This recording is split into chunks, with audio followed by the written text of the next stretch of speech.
big beyond what anyone ever thought. Hello, everybody. Thank you very much for being here.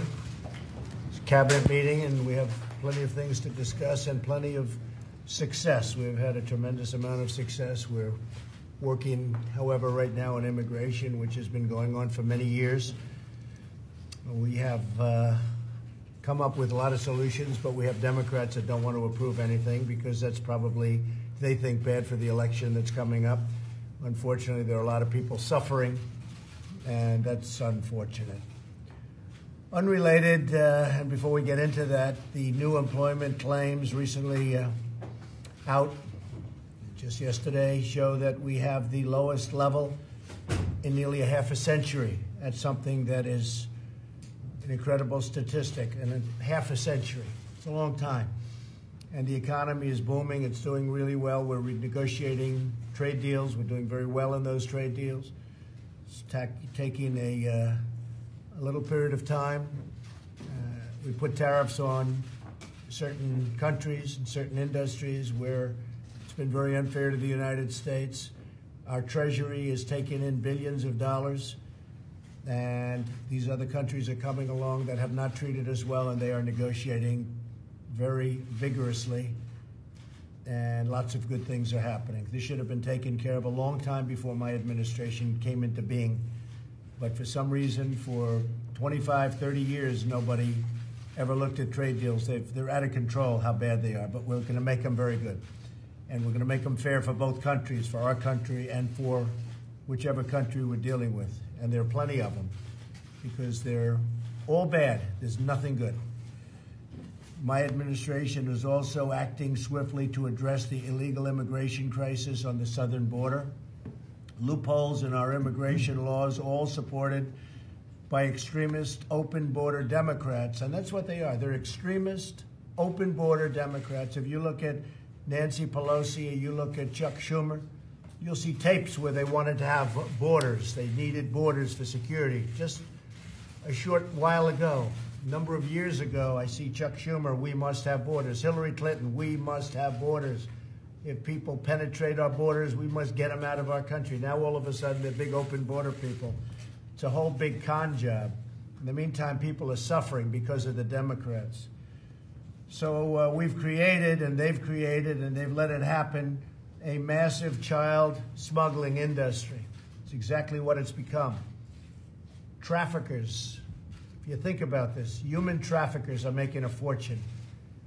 It's a disgrace. These loopholes force the release of alien families and minors into the country when they illegally cross the border. Since 2014 alone, nearly 200,000 unaccompanied alien minors have been released into the United States as a result of Democrat-backed loopholes, including catch and release, which is one of the worst. You catch them and then you release them. Might as well save your time. Don't bother catching them. And this is what we're stuck with. They're the worst immigration laws in the history of the world.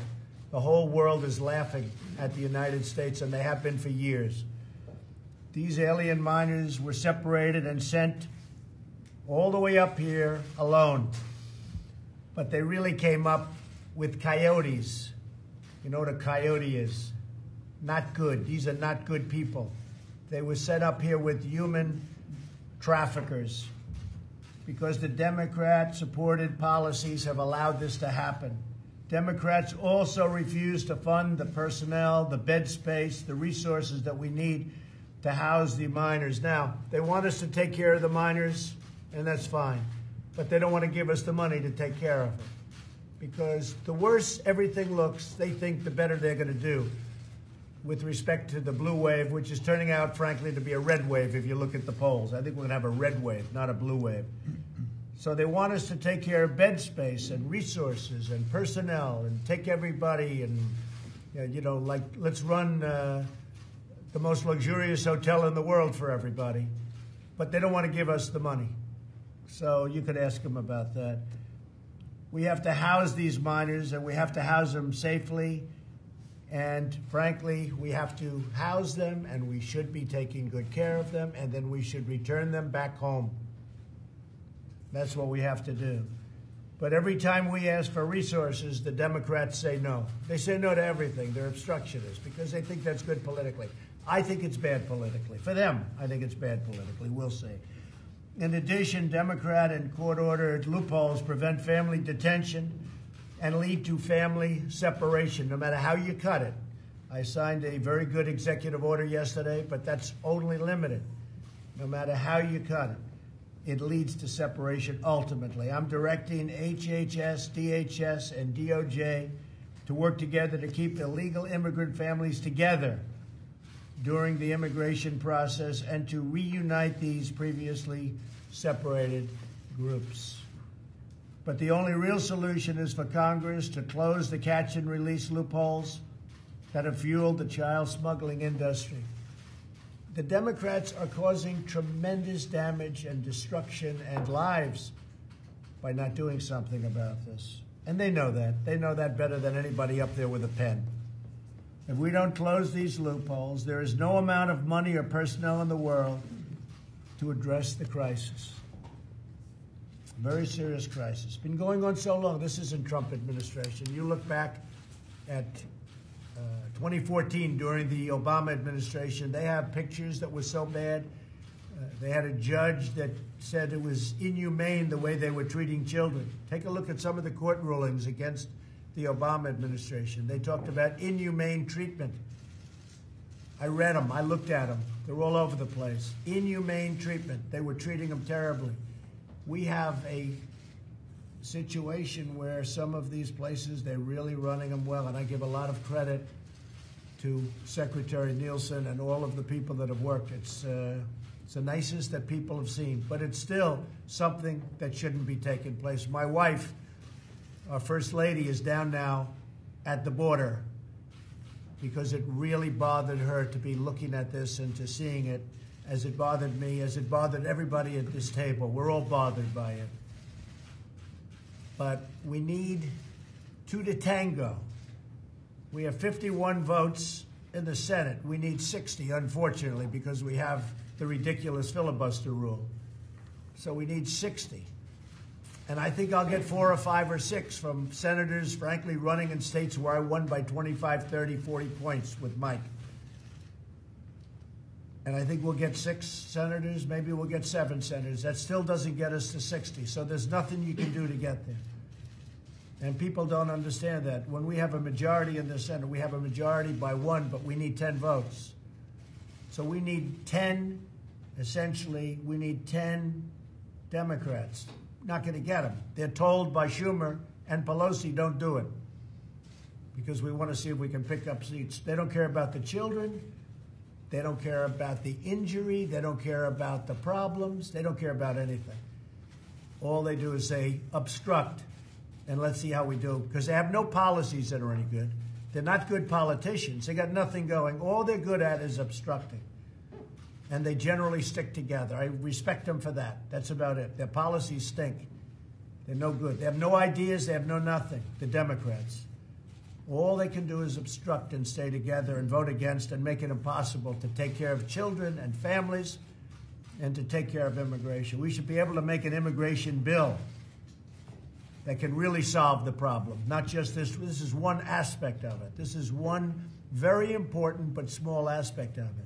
We should be able to do a bill. I'd invite them to come over to the White House anytime they want. This afternoon would be good. After the cabinet meeting would be good. They are invited officially. I'll let you do the inviting. Let the press do the inviting.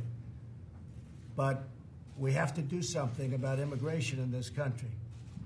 For 50 years and long before that, it was a disaster.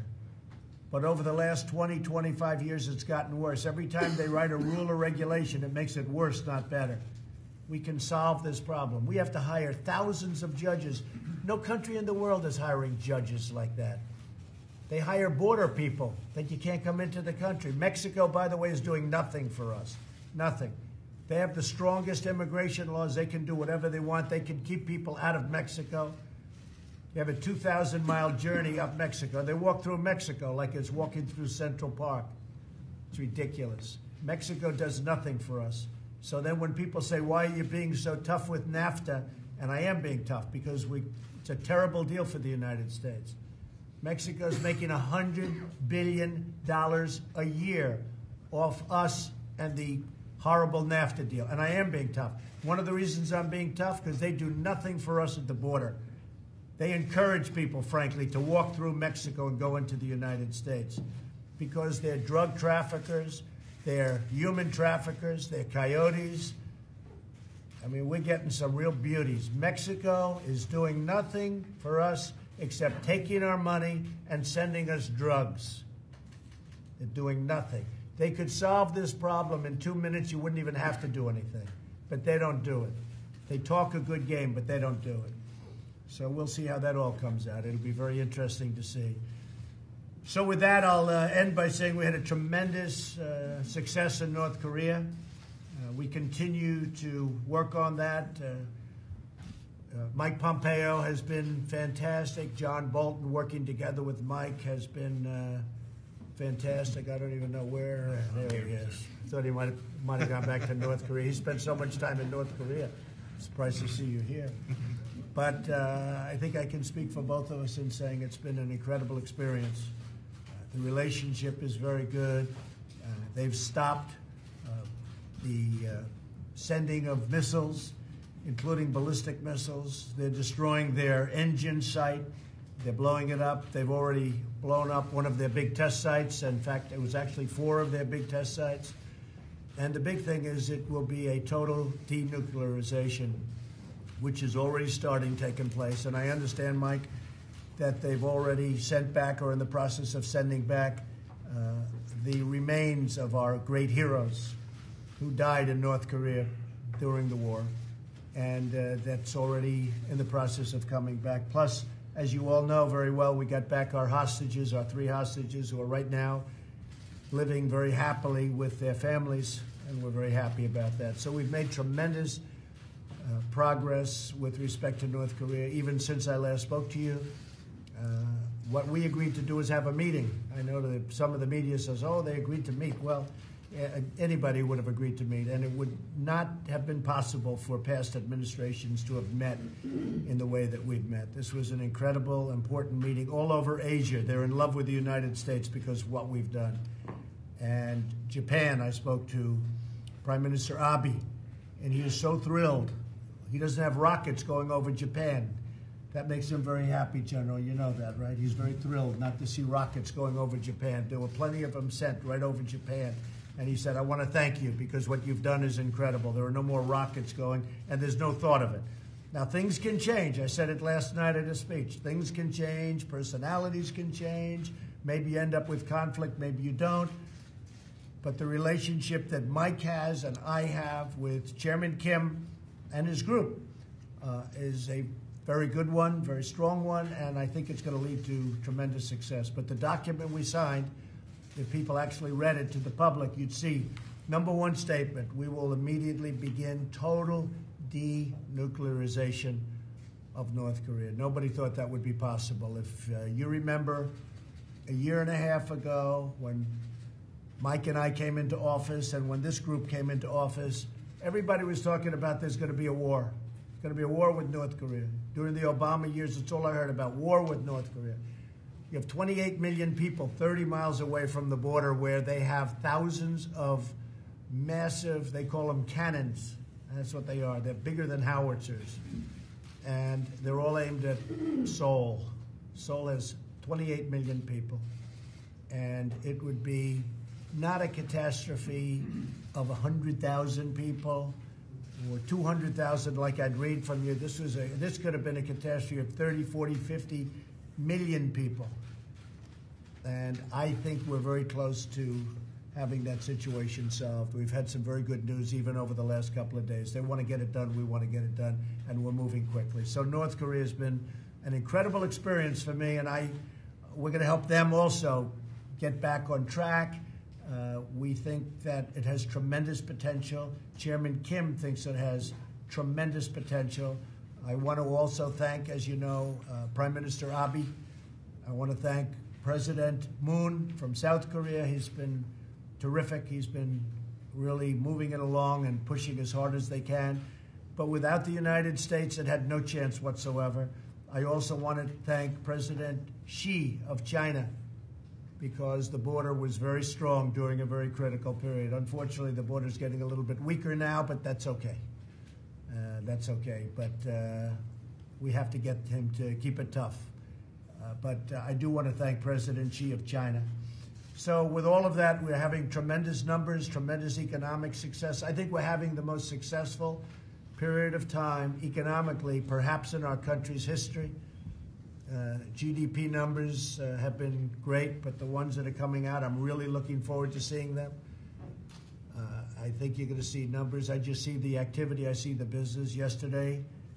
And last evening was really, that was an incredible evening that we spent. That was, to me, just an incredible evening. A lot of you were there. I see a lot of the faces. A lot of you were there. At least 15,000 people couldn't get into the arena. And the arena was big. It held 9,000 people, but sadly, 15,000 people couldn't get into the arena. But it was a very special evening, and people had a good time, but they also heard a lot. So I want to thank everybody very much. Mick Mulvaney is going to be giving a little report. You can do it in front of the media. Would the media like to hear Mick Mulvaney's report, or would you find it extraordinarily boring and therefore not fit for camera? I don't know. Would you like to hear it? Yes. All right, it'll be good. And why don't we do this? We'll say grace afterwards, Mike, and we'll do Mick, and then we'll say grace. We don't necessarily have to do that in front of the cameras, okay? All right, Mick, go ahead, please. We'll try really hard to make this not boring, Mr. President. Mr. President, a lot of folks around this table have worked a long time, almost since you took over, to show you what's to get you where you are today at this meeting. I call this the Drain the Swamp Cabinet meeting. I know we talked about that during the campaign. You've talked about it since you've been here. Today is when we're introducing the actual actions that follow up on those words, to show people what we meant when we said drain the swamp. Later on, after the press leaves, you'll hear from Andrew Bremberg, Administrator McMahon, and I think Mr. Hargan on the executive order dealing with civil service reform. What I want to talk about is the government reorganization, very, very briefly. When we got into this, one of the things we learned was that it has been almost 100 years since anybody really reorganized the government at this type of scale. It's been since FDR and his New Deal, to where he changed the way the government worked, and we haven't changed it very much since then, which means we're almost 20% into the 21st century, but we're still dealing with a government that is from the early 20th century. This leads, Mr. President, to some bizarre results. In fact, the stories, you don't know where to start. Right now, because of the Byzantine nature of the way that we regulate in this country, if you have a cheese pizza, you make a cheese pizza, that is governed by the United States Department of Agriculture. No, it's the other way around. I always get these backwards. If you make a cheese pizza, it's governed by the Food and Drug Administration. If you put a pepperoni on it, that's governed by the USDA. If you have a chicken, it's governed by the USDA. If that chicken lays an egg, it's governed by the FDA. But if you break the egg and make it into an omelet, that is now covered again by the USDA. If you have an open-faced roast beef sandwich, that's one or the other. But you put the bread on top of it, it's the other one. A hot dog, the hot dog meat is governed by one. You put it in a bun, it's governed by another. One of my favorites, if you have a saltwater fish, you have a salmon, and it's in the ocean, it's governed by the Department of Commerce. Once it swims upriver, it's governed by the Department of Interior, and to get there, it has to go up a fish ladder governed by the U.S. Army Corps of Engineers. This is stupid. This makes no sense. And by the way, that was incredibly said. I think you should put that on television, not what I said. That was very good. Job. Dealing with the small businesses. A long time ago, when I was 15 years old, I worked in a freezer for a guy that made frozen pizzas, right? Put yourself in that guy's business, and one day he's making cheese pizzas, and in the afternoon he's going to make pepperoni. He's got an entirely different federal agency to deal with, an entirely different process. It just simply doesn't make sense. So we're going to try and fix it. I want to go through a couple of examples today. I've asked Scott to sort of step aside to go over just one or two. A couple of them have made the press. We talk about this later, about the Department of Education and the Department of Labor being merged. We think that makes tremendous sense, because what are they both doing? They're doing the same thing. They're trying to get people ready for the workforce. Sometimes it's education, sometimes it's vocational training, but they're all doing the same thing, so why not put them in the same place? This goes back to the work that I think Ivanka did very early on job training when we learned that we had, in fact, we don't even know how many job training programs we have. Some people think there's 40, some people think there's 46, some people think there's 47. We get it down to 16, and we put it all in one place so that if you're not happy or the next president is not happy with the way it's going, you don't have, right now, 16 different people around this table have workforce training programs in their agencies. If something is going wrong, you're going to come to me and say, Mick, why aren't you doing it? I'm going to go, no, that's Scott Pruitt's fault, and that's Betsy DeVos's fault. When everybody's in charge, nobody's in charge. And we're solving that by putting ed and labor together and making them responsible and them accountable. The other two things I want to talk about, two of my favorites, examples of how we think we can improve things. Everybody, Democrats, Republicans, local government, state government, you, me, from the private sector, have horror stories about the U.S. Army Corps of Engineers. They perform some absolutely critical functions, Mr. President. There's no doubt about it. But over the course of the last century, their role has continued to creep and creep and creep, and we can do better. So the proposal today, you'll see, makes some important changes to the Army Corps of Engineers. The thing that is stuff that is really defense, and there's still things that Army Corps does that is defense. They stay there, and they should. The things that the Army Corps does that actually help defend the nation will stay where they belong, which is at the Department of Defense. But if we deal with the environment, and a lot of what they do deals with the environment, they deal with environmental mitigation and so forth, that goes over to the Department of the Interior, because y'all are really good at that. Similarly, ports, deep water ports, our lock system. That's not, it used to be a military thing 100 years ago. Now it's Elaine Chao at Department of Transportation because it's a transportation item. We think it's a much more efficient layout, and it ties in with what you talked about streamline our permitting process, and goes along with what Mr. Zinke's doing at the DOI to try and centralize. So there's one point of contact. You want to get a permit, you go to one federal agency. This is going to help that. Down here, we've talked a little bit about that one food safety thing. Right now, it's at FDA, USDA, a couple of places. We move all that into the USDA. Why? Because they're really good at it. It's not to say the FDA isn't, but wouldn't it be nice to have one place where people can go to get answers, to get results, to get permits, and to deal with regulatory affairs. At the same time, in all fairness, and Secretary Perdue would tell you this, there's things that USDA doesn't do as well as other agencies. So that's why housing, and they have a big housing component. Why wouldn't that be better off at housing and urban development? So we propose to move that to HUD. Similarly, for years they've handled the food stamp, the SNAP program. That makes absolutely no sense at all. HHS is uniquely set up to handle that. So we moved that and some other means-tested welfare programs over into HHS and to have it centralized so that we can deal with it. No one's ever tried it at this scale, Mr. President. President Clinton tried it a little bit. A couple other presidents have tried it, but no one's ever done it at this scale. And importantly, no one's ever followed through on it. No one's ever given the time commitment that these people around the table have given for the last year and a half. And no one's ever come up with the really big ideas like this. The stuff that President Clinton came up are peanuts compared to this. And every time someone comes to me and says, well, that's okay, this is never going to happen. This is great ideas, Mulvaney, but this doesn't have a chance. A couple of different things one of the biggest ideas, the Department of Education and Labor merger actually doesn't get involved in jurisdictional battles on the Hill. One committee on the Hill handles those things now. Congress is actually ahead of us on this, which is really difficult to say. So there's a chance that we actually can get that done. But even if we don't get it done now, this is the generational kind of stuff that I think you asked us to do when you came to office. When Ronald Reagan said that government wasn't the solution, it was the problem, okay? It took 15 years after that for Bill Clinton to go on TV and say the age of big government is dead. This is a generational thing. Is this going to happen overnight? No. Some of it can, because some of the stuff we can do by ourselves on a regulatory fashion through the administrative process. Other stuff is going to take longer, but this is the stuff that's worth fighting for, and it won't get done unless somebody takes those first steps, which is what we're doing today. So thanks for not only for giving us the time to do this, but the encouragement to do this, because it really helped to go back and say, look, push harder, push harder. This is important to the president. This is what he talked about when he said drain the swamp.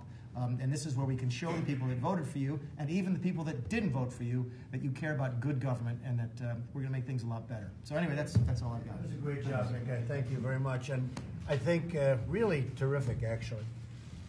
I want you to write down that one little anecdote if you would, all right? Because I think they should give it a big report. I'd like to ask Secretary of State, who has been incredible, by the way, Mike Pompeo, to give us a little additional update on North Korea. So important. Well, two things, Mr. President. Since June 12th now, a week and a day, we've made significant progress. Importantly, not only are allies most directly affected, the South Koreans, the Japanese, the Chinese, but a broader circle than that. I've talked with the Brits, the Australians, talked with other Europeans. Each of them understands that we have fundamentally set a course that has the opportunity to change humanity. And they're all on board, they're all working, they're all supportive of our theory of continuing the sanctions until we're complete. And so we have got a unified world to join Chairman Kim. I was there when he said it. He made a personal commitment. He has his reputation on the line in the same way that we do, that says we're going to create a brighter future for North Korea and we're going to denuclearize just as quickly as we can achieve that. And so I'm working hard, Mr. President, though I'm sure there'll be bumps along the way. But I'm confident that we can get the world to unite behind this incredibly important mission. You did a hell of a job, I'll tell you what. He's been in a lot of, he's logged a lot of hours in airplanes going over. It's a 22, 23-hour flight, and it's been a lot of time, and you really worked good. We're very proud of you. Thank you very much, Mike. Thank you all very much. Appreciate it. How are you? I'm great. Good. Do a good job. I appreciate you very much. Thank you for saying so. Can I ask you about your message to immigration and those that are looking at on the Hill? What's your message to lawmakers? They got to get together and do something. Honestly, they have to get together. The question is, what's my message to lawmakers having to do with immigration? They've got to get together and do something. This has been going on for decades, and they have to sit down. I'm willing to do it. I've just told you I'll invite Senator Schumer and Nancy Pelosi. They can come over. They can bring whoever they want. But the lawmakers have to sit down and they have to do something, because our country cannot continue to run like this. We can't have open borders. You have to have borders. You don't have a country without borders. They have to be enforced. It has to be a strict enforcement. At the same time, we want people to come into our country.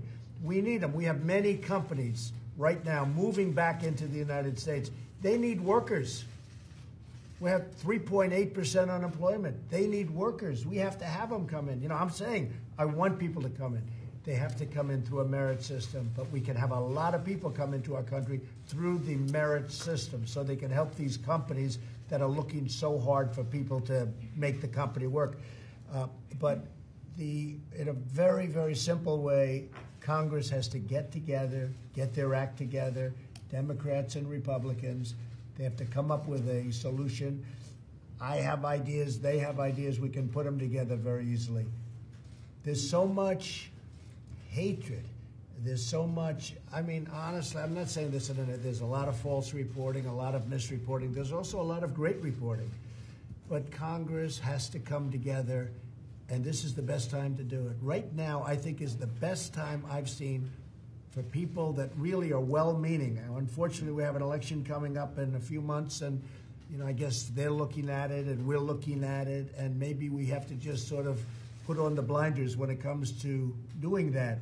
But Congress has to get together, and we have to do something on immigration. It's very important. We have to change almost everything that's been done in the past. It's ridiculous.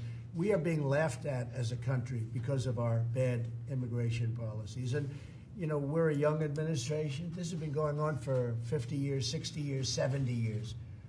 But it's gotten worse over the last 20, because laws have been so complex and so ridiculous. We really don't have a law. We have laws that don't allow you to do what you're supposed to be doing. And we also want to keep it in a very humane way. We want to take care of people. If we don't take them in, we have to help. And we also need help from Mexico. Mexico has not helped us, and we need help from Mexico.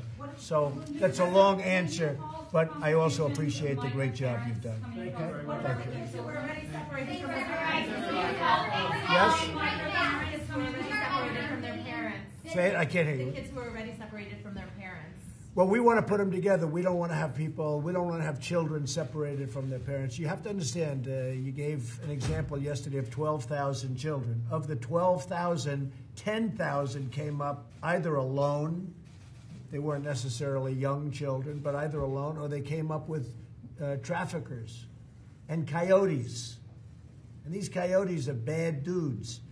but they came up with other people, brought them up, and they used them. They're using these children. That's 10,000 out of the 12. Of the 2,000, a lot of the people, when they came in with their children, this is their third, fourth, fifth time trying to come into our country. So this is not a perfect situation. This is very bad. Now, port of entry, if you go to a port of entry, it works out very nicely. They've been doing a very good job, but they don't want to come in through the port of entry. That's called doing it the legal way. But many of the people in the 2,000 category, you're talking about 2,000 children, those are people that have tried to come into our country many times the same way. They don't want to go into the port of entry. Usually that's for a very bad reason. Why don't they want to go in illegally? So you have to ask yourself that question. So you have a situation that is ripe for Congress to get together and come up with a solution.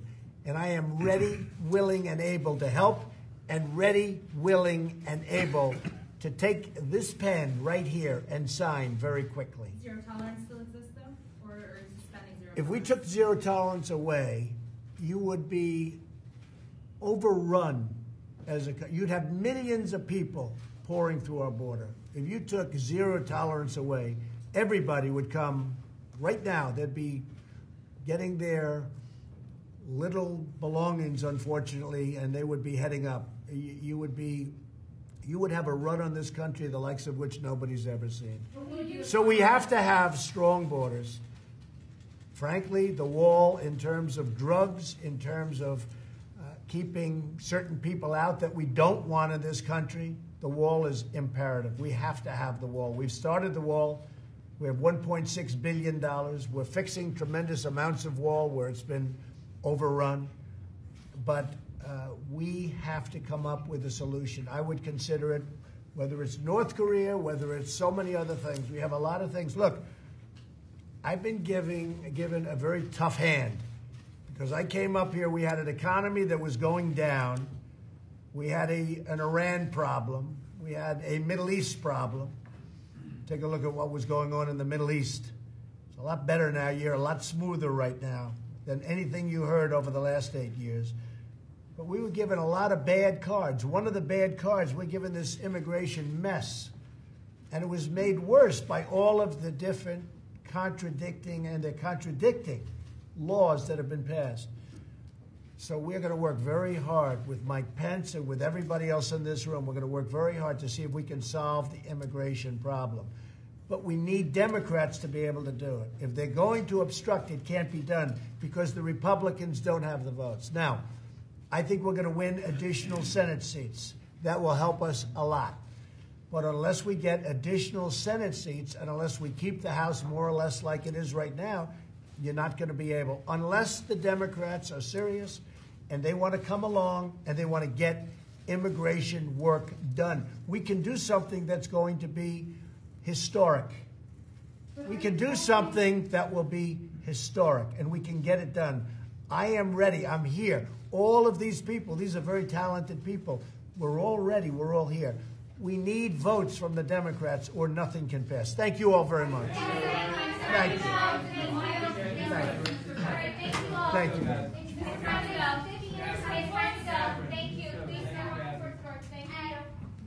Thank you very much.